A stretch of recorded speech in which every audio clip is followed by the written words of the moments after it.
आइए आज एक ऐसे खौफनाक और अनसुलझे समुद्री रहस्य की गहराई में चलते हैं जिसने दशकों से बड़े बड़े जानकारों की नींद उड़ा रखी है। ये विज्ञान, इतिहास और खौफ का एक ऐसा कॉकटेल है ना जिस पर यकीन करना मुश्किल है। तो चलिए बिना किसी देरी के एसएस ओरांग मेडन की इस उलझी हुई गुत्थी को डिकोड करते हैं। जरा इस मंजर की कल्पना कीजिए। समंदर के बीचों बीच एक विशाल जहाज बिल्कुल शांति से तैर रहा है। बाहर से सब कुछ एकदम परफेक्ट, लेकिन अंदर अंदर मौजूद हर एक इंसान की मौत हो चुकी है। और सबसे ज्यादा हैरान करने वाली बात, किसी के भी शरीर पर खरोच का एक भी निशान नहीं है। मतलब कोई हथियार नहीं, कोई लड़ाई नहीं। ये कोई हॉलीवुड फिल्म की स्क्रिप्ट नहीं है, बल्कि एक असल घटना है जिसने पूरी समुद्री दुनिया को हिलाकर रख दिया था। ये बात है फरवरी 1948 की। लोकेशन मलक्का जलडमरू मध्य, यानी स्ट्रेट ऑफ मलक्का। ये मलेशिया और इंडोनेशिया के बीच का एक बेहद बिजी समुद्री रास्ता है। और दिलचस्प बात बताऊं, ये ठीक वही जगह है जहां 2014 में मलेशिया एयरलाइंस की फ्लाइट MH370 रहस्यमयी तरीके से गायब हुई थी। खैर, 1948 के उस दिन मौसम बिल्कुल साफ था, समंदर एकदम शांत, सब कुछ बिल्कुल नॉर्मल लग रहा था, जब तक कि अचानक आसपास के जहाज़ों पर एक बेहद खौफनाक संदेश नहीं गूंजा। अब ये जो संदेश था ना, ये आवाज में नहीं बल्कि मोर्स कोड में था। मोर्स कोड असल में डॉट्स और डैशेस का इस्तेमाल करता है। देखिए, समंदर में कोहरे या दूरी की वजह से आवाज वाले संदेश अक्सर टूट जाते हैं, लेकिन मोर्स कोड की खासियत ही यही है कि यह वायुमंडल की हर रुकावट को चीरते हुए हजारों किलोमीटर दूर तक एकदम साफ सिग्नल भेज सकता है। और ठीक इसी वजह से उस दिन अमेरिकी और ब्रिटिश जहाजों को ये इमरजेंसी सिग्नल बिल्कुल क्लियर मिला था। Section 1, the final SOS message, मदद के लिए एक खौफनाक पुकार। चलिए देखते हैं कि इस संदेश में आखिर था क्या जिसने इतनी दहशत फैला दी। तो आसपास के कई जहाज़ों ने इस इमरजेंसी सिग्नल को कैच किया। इसे डिकोड करने पर पता चला कि ये SS ओरांग मेडन नाम की एक स्टीम शिप से आया था। संदेश में बहुत ही साफ शब्दों में कहा गया था कि जिन भी जहाज़ों के पास शॉर्ट वेव वायरलेस है, वो तुरंत, जी हाँ, बिल्कुल तुरंत किसी डॉक्टर से संपर्क करें। ये कोई आम बुलावा नहीं था, बल्कि साफ इशारा था कि जहाज पर कोई बहुत भयानक मेडिकल इमरजेंसी आ चुकी है। लेकिन असली दहशत तो इसके तुरंत बाद आए एक और संदेश ने फैलाई। मोर्स कोड को जब डिकोड किया गया तो जो शब्द सामने आए वो रूह कपा देने वाले थे। शायद सेकंड ऑफिसर मर चुका है, क्रू के बाकी लोग भी मर गए हैं। इसके बाद जहाज ने अपनी लोकेशन भेजी और फिर एक आखिरी अधूरा सा संदेश आया, मैं मर रहा हूं। बस इसके बाद रेडियो पर हमेशा हमेशा के लिए एक खौफनाक सन्नाटा छा गया।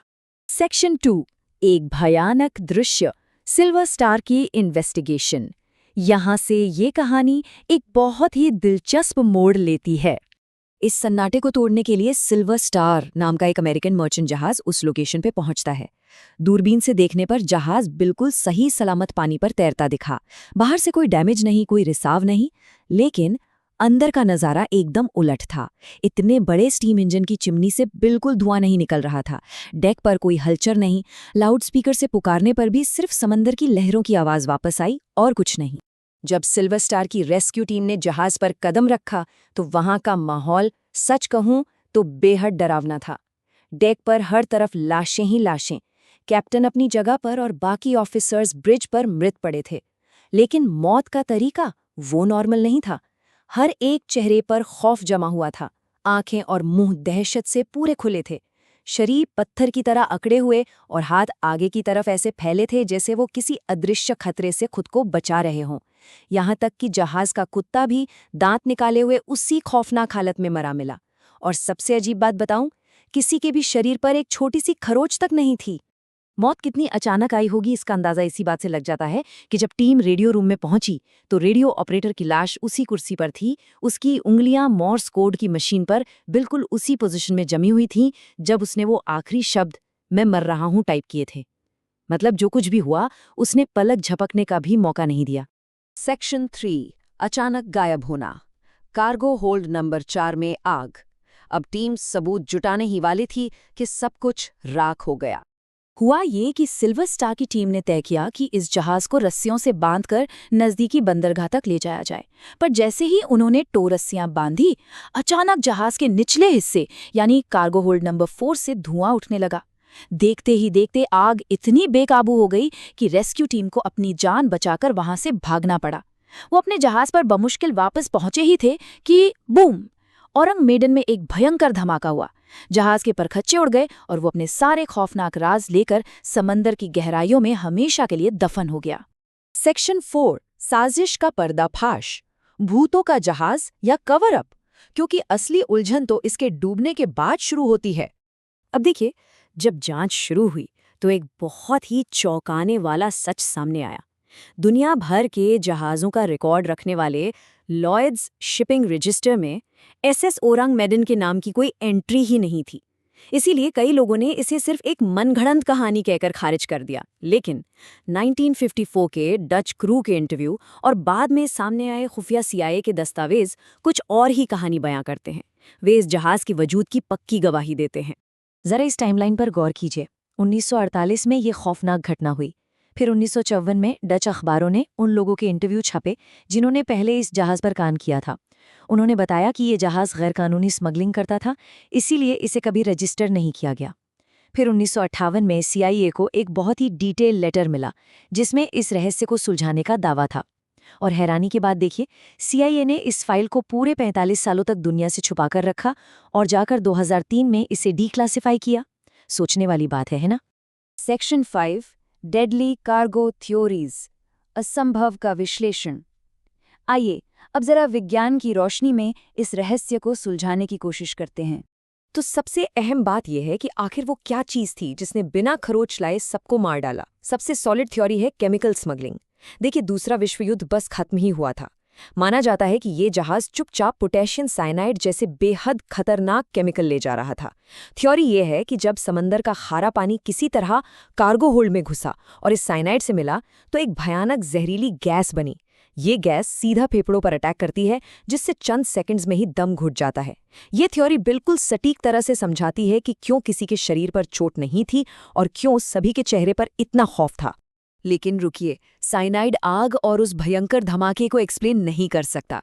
तो यहाँ एंट्री होती है एक और केमिकल की, नाइट्रोग्लिसरीन। ये इतना ज्यादा अनस्टेबल और खतरनाक विस्फोटक है कि अगर इसे सही टेम्परेचर पर ना रखा जाए तो ये खुद ब खुद सुलग सकता है।